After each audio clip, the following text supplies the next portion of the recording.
4 or 5 months now, and one team in particular, the football team, had been working exceedingly hard, and this was their max day. We were maxing out on 3 separate lifts.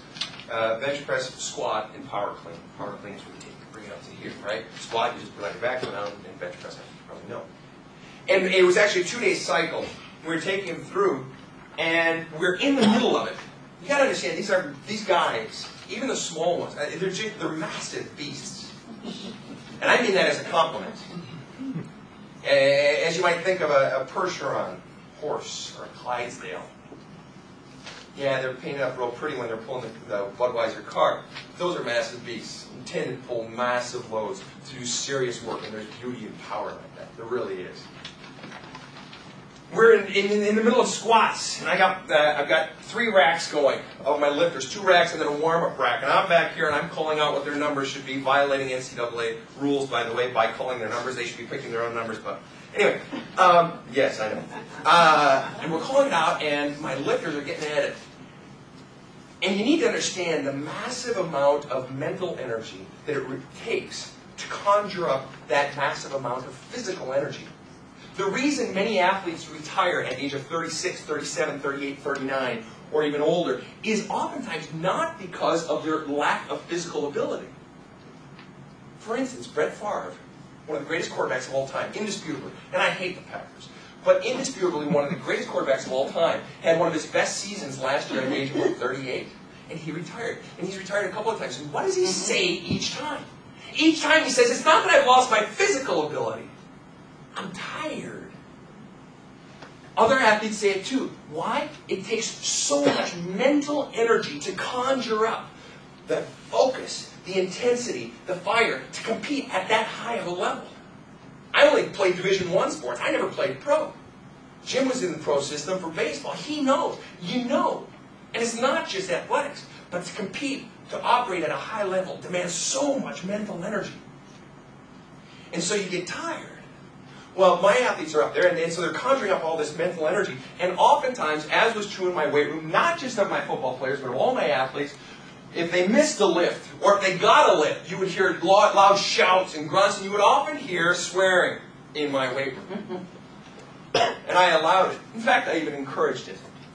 And this was all going on, and there are other athletes, there are other students, there are other faculty around just going about their workouts, but you could just sense the energy pulsing off the squat rack. I mean, seriously, it's incredible. Out of the blue, woman about, I don't know, mid-40s comes up. She's the secretary for the athletic department. She comes up, bless her heart, and she pulls me aside, and she says, Sven, we can hear that swearing all the way down the hallway. And I said, this is max day. You know, I'm sort of flustered. My energy is here, and then I'm getting this. She says, you know, I can hear all the people might be offended by that. And, you know, what if there's some girls around and so on and so forth? And I said, sometimes my girls have sailors' mouths more than my boys. And so anyway, we didn't get into it, and this led to a greater discussion. And the greater discussion, and I had to go sit before my athletic director, who was also a coach of in 13 years, he had, from the late 80s from 90 to 04, whatever, in 13 years, he had 10 national championship wrestling teams. This guy's hardcore. His name's Jeff Swenson. He's also the athletic director. I had to go before Jeff.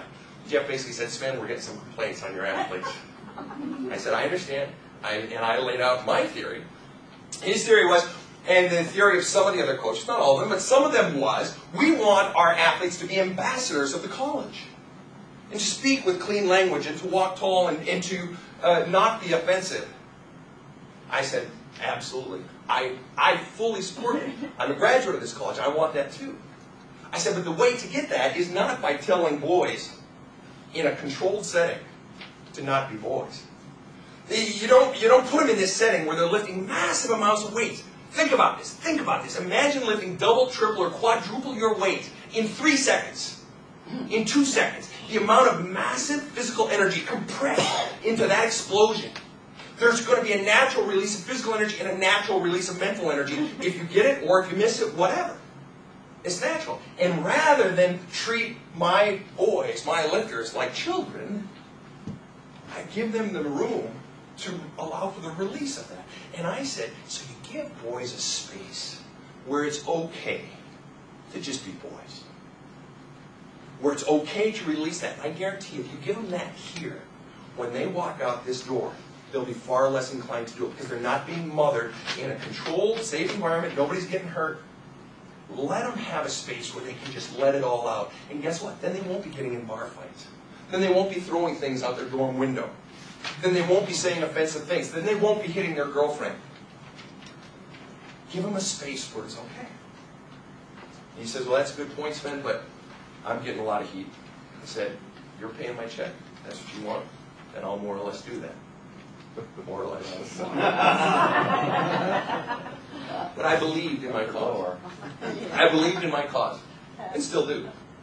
But that time I chose to back down. Bringing it back to the point. What's the point? The point is there are societal expectations, right? There are societal expectations of what should and shouldn't be done. And the truth is this, folks. The bottom line truth is this. We don't want to follow that call, do we? You don't want to. And sometimes you want to. Maybe you get inspired after a sermon or after a day of worship. But it's so much easier to follow the rules. It's comfortable. There's comfort in rules. There's comfort in expectations of what our society says we should do. There's no comfort in following that call. But the mistake is confusing comfort with peace. You can have all the comfort in the world and have no peace. You can have everything society says you should have. The great job, the great stuff, the great toys, the great experiences, and lack that sense of peace in your soul. Conversely, you can have no comforts, or very few comforts of what our society says you should have. The income, the spouse, the fine, well-behaved children, the vacations, the whatever. You can have none of those things. Yet there's a peace. Peace that comes from, I'm doing what I know I was put to do, what I was earth to do. Don't confuse comfort with peace. Two very different things. And I'm telling you right now, the easy path is comfort. If you are comfortable, I can all but guarantee you're not following the call of God in your heart. It's not supposed to be comfortable. It's a roller coaster. It's at times painful. It's at times not painful. There's at times great unrest. There's at times comfort. If it's comfortable, it's probably not the call you're following. And it may be that you don't even hear it. It's a twofold challenge. One, to hear that call of God in your heart. And we so want to neglect it because maybe there have been times in our past when we followed it and we got squashed. And especially if it happened when you were 6 or 8 or 10 or 12. How inclined are you going to be to sort of follow that call? Again, if you got squashed. If you put it out there and you got nailed. How inclined are you going to be to do it again? Probably not very. If you're comfortable, if everything feels secure, safe, under control, you're not following the call. It's that simple. It's that simple. So much easier to be cool. It's so much easier to follow those expectations, to follow the rules, to never break the rules, to never break the expectations, to do what everything out here says you should do, and to squelch that voice in here, the voice of God, that still, small voice speaking. So really, it's just a simple question. Do you have the guts? Parazine, I believe, is the Greek word for guts. Guts. Faith is the guts to follow that call. Trusting that I'm going to be okay. I may not have all the comforts. I'm called because I'm telling you, people, you will never have rest in your soul.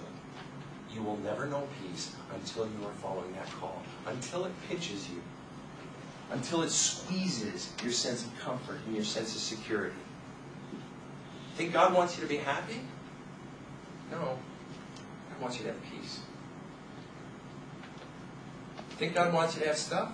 No. God wants